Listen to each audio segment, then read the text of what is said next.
Hey, how yous going? It's Mick from Rock Ape Records here. Back. It's Monday. Beautiful day here in Townsville, Australia, Queensland. Beautiful one day, perfect the next. So they say. So yeah, today I've got an unboxing for you. So I've got quite a few. They're just lots of small parcels to unbox, and I've got some other stuff to show you as well. So about time I did another video, eh? Hey, now I can see. All right. This lot looks like it's come over from the UK, a lot of this stuff, so that's cool. I get a lot of new vinyl from the UK. What do we got here? Oh, nice. There you go. Some say I look like this fella. Hey, that's a compliment. I don't care. Love it. Tenacious D, Pick of Destiny, on vinyl. Hilarious. Kickapoo, Destiny, History. Government totally sucks. It does. Dude, I totally miss you. Car Chase City. Car Chase City is probably one of the funniest fucking songs ever. And I love The Metal, the final song on this album.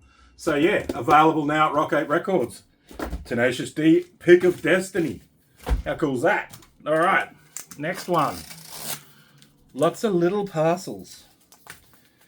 Makes it fiddly, but hey, you want unboxings, you got it. This is unboxing extreme. Lots of boxes to unbox. That feels heavy. What is this? Oh, nice. Cathedral, the Seventh Coming. This will be nice to put in the Doom section. The Seventh Coming includes insert sheet with lyrics, double blue vinyl. How cool is that? I always love the Cathedral artwork. It's awesome. So cool. All right. Nice one. What do we got here? Ugh. Won't be a sec. Let's get it. Oh, this has been hard to get. Corrosion Conformity Deliverance. For a little while there, it was quite easy to get, but it's starting to. They haven't pressed it for quite a while now. I had to get these records here, these particular ones. I had to get this over from France. So it's not a French copy, it's a European copy, but yeah, it's just good to have it in the shop. Corrosion Conformity Deliverance, all-time classic. Heaven's Not Overflowing, Albatross, Clean My Wounds. Help me, Jesus, help me clean my wounds. Love it. Pepper Keenan, of obviously Corrosion Conformity fame. He's also been in Down. And he's just an awesome guitarist and singer. And I just think Corrosion Conformity is just such a great band. It's so underrated. So I like getting their records in, and they're popular. And this one's nice. Look at this. Dimmu Borgir from Norway with Eonian, which I'm pretty sure was their last album. Their last album they've brought out anyway. This is really heavy. It's real thick, chunky. What's it on? 180 gram black vinyl, strictly limited edition. So there you go, Eonian. I love this album because it's really like symphonic and melodic, and it's got huge productions, and there's, symphonies and stuff going on, lots of choral singing, and it's just bigger than Ben-Hur, this album. They've made a real big deal out of it, and it's not like, just blast beat black metal. It's actually got a bit of substance to it, and I love the theatrics and that of Dimmu Borgir. One of my faves. What is this one? ATL, they come from America by the look of it. Cool. Wee. From the US of A. More Tenacious D. Rise of the Phoenix. I just laugh every time I see these dudes' album art. Rise of the Phoenix, which has got that song on it. Low Hanging Fruit, Senorita, Death Star, Roadie, Flutes and Trombones, Rock is Dead, They Fucked Our Asses, To Be the Best, 39. Cool. This is the latest, the last one that they've brought out anyway. Rise of the Phoenix. I'm pretty sure it is. And what do we got here? Nice. This is all-time classic Doom stuff from Texas. The Sword, Age of Winters. So yeah, I've had to go to America to source these, and yeah, quite happy to have them. This one, the artwork is just beautiful on this. I love it. And it's a great album too.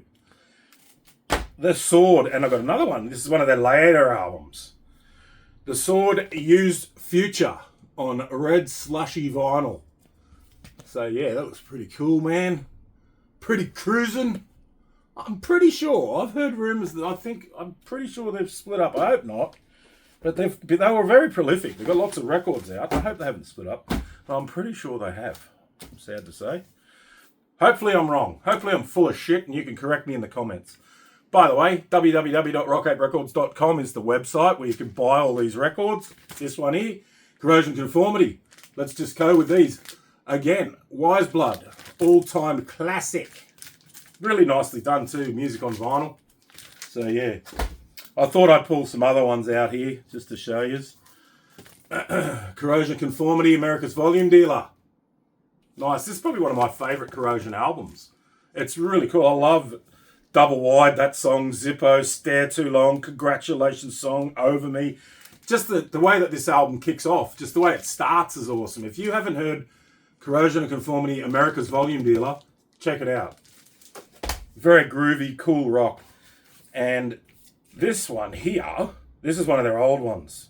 I think it might even be their first album. Technocracy by Corrosion and Conformity. And I don't think Pepper Keenan sings on this one. They were more of a punk band back then. Punk, hardcore type band. And yeah, still very popular. So this is one of their old ones. Got that too.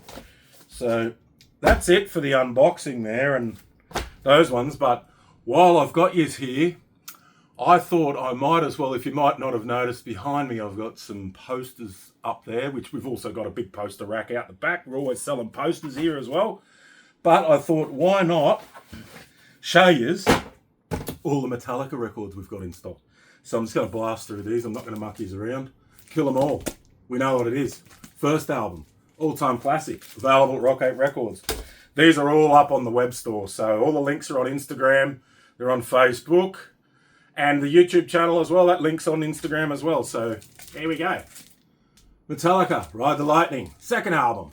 All-time classic. It even says it on it. #1 thrash album of all time. Remastered for the first time.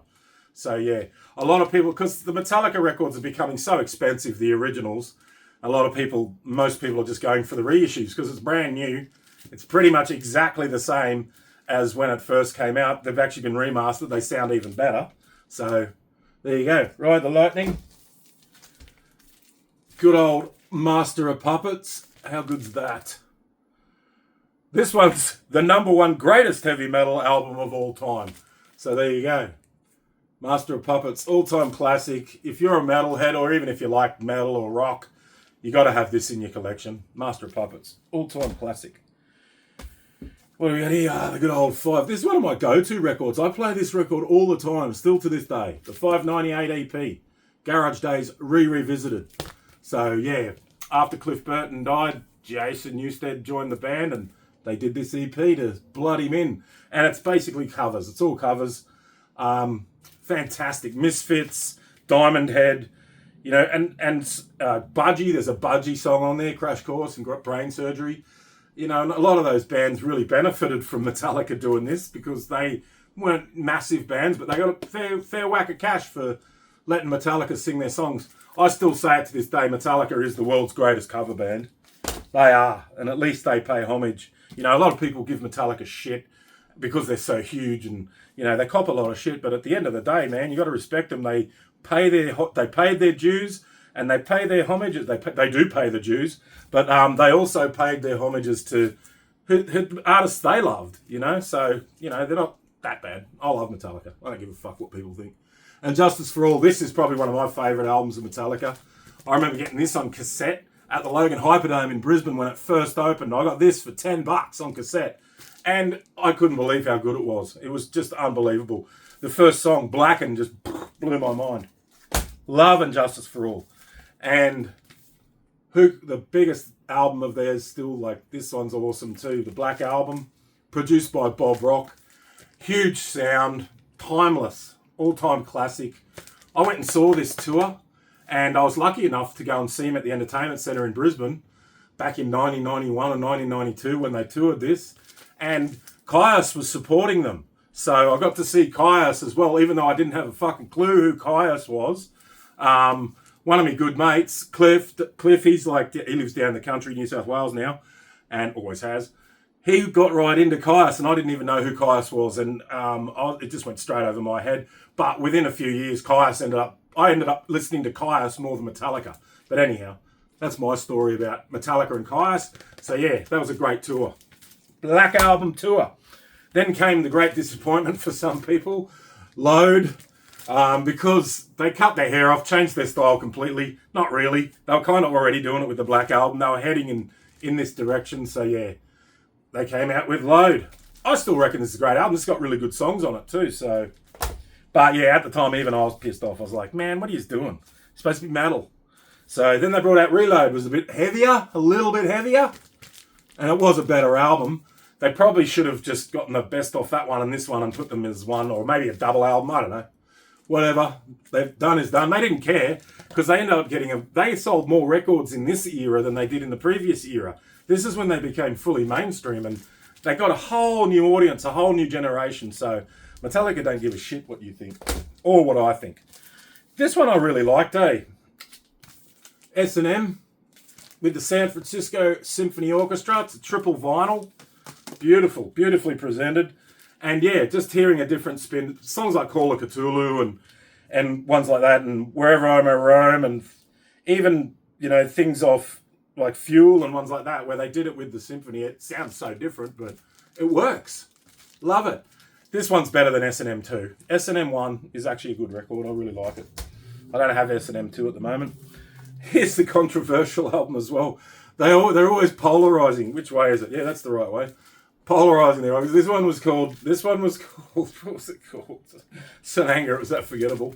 But yeah, Lars decided to take the snarey bit off his snare drum and mess with the drum sound, and James was going to rehab, and I don't know if you've seen the documentary Some Kind of Monster, but basically they just got rid of all their mystique by bringing that documentary out, showing the human side to Metallica, and they nearly split up recording this album, and it's not the best. Some songs are pretty cool on it, but some of them are not. I still do sell these. People buy it because they collect Metallica records, and they're like, well, it has to go in the collection. It's not that bad, but it's not that good either. And this one here, I reckon this was a return to form. So, Death Magnetic. Rick Rubin kind of produced it with them. I think he's got his name on it. Oh yeah, produced by Rick Rubin.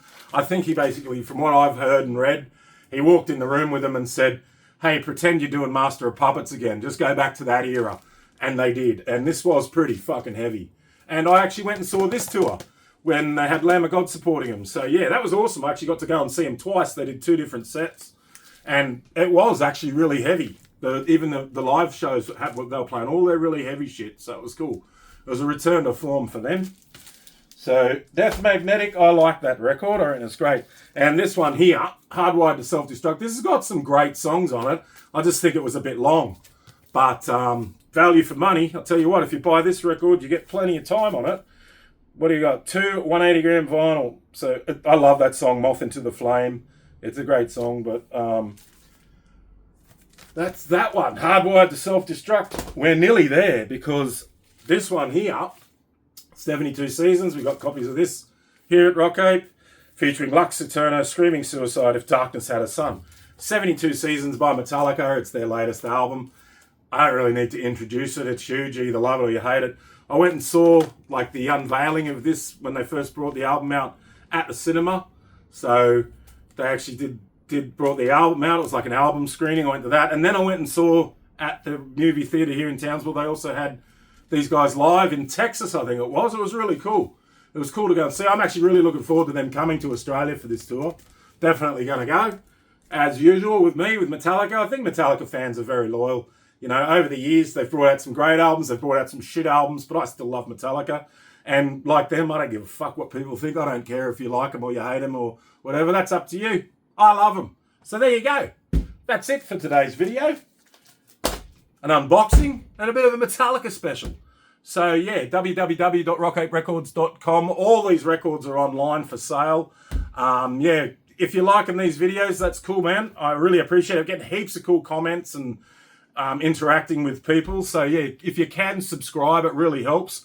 We're starting to bump up the subscription numbers. I think we're well over 300 now. So we're trying to get to 1,000 subscribers. That'd be awesome.